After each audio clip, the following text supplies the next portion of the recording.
আমি বাবা, সন্তানদের কিছু আবদার, কিছু চাহিদা আমাকে অবশ্যই পূরণ করার জন্য চেষ্টা করতে হয়।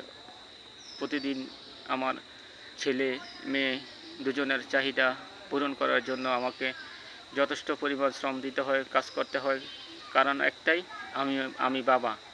সেদিন একটা বাস্তব অভিজ্ঞতা বলছি। আমার বাবা যখন রাস্তার পাশ দিয়ে যাচ্ছিলেন, ওই সময় আমি আমার ছেলেকে ডাকছি খাওয়ার জন্য, দুধ খাওয়ার জন্য।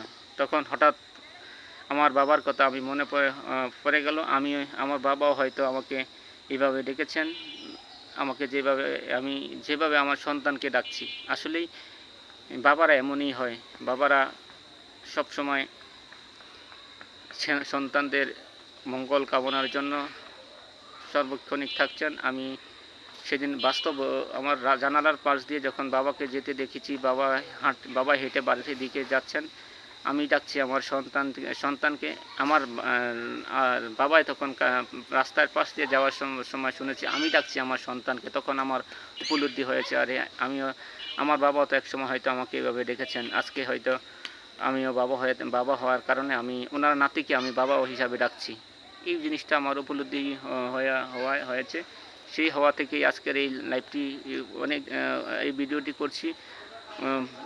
কয়েকদিনই ভেবেচিন্তে রেখেছি যে আমি বাবা, এটা নিয়ে একটি ভিডিও করব। সেই চিন্তাধারা নিয়েই আজকের এই ভিডিওটি করছি। কারণ আমি বাবা, আপনারা আমার সন্তানদের সবসময় সুখে শান্তিতে রাখার জন্য। কি বাবা? হ্যাঁ, ঝালমুড়ি হলাইছে? ঝালমুড়ি খাইবা? এই যে বলতে না, দেখছেন আমার ছেলে দৌড়ে এসে এইমাত্র বলেছি আমাকে তাদের আবদার পূরণ করতে হয়।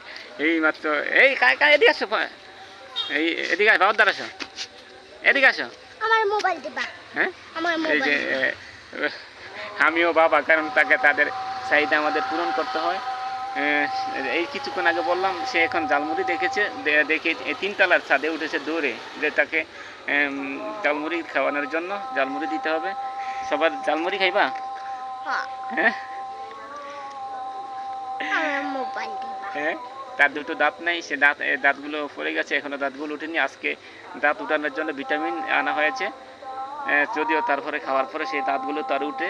কারণ আমি বাবা, আমাকে সবসময় আমার সন্তানদের খেয়াল রাখতে হয়। সকলে ভিডিওটি পুরো না টেনে দেখবেন, শেয়ার করবেন, নিজের সন্তানদের প্রতি খেয়াল রাখবেন।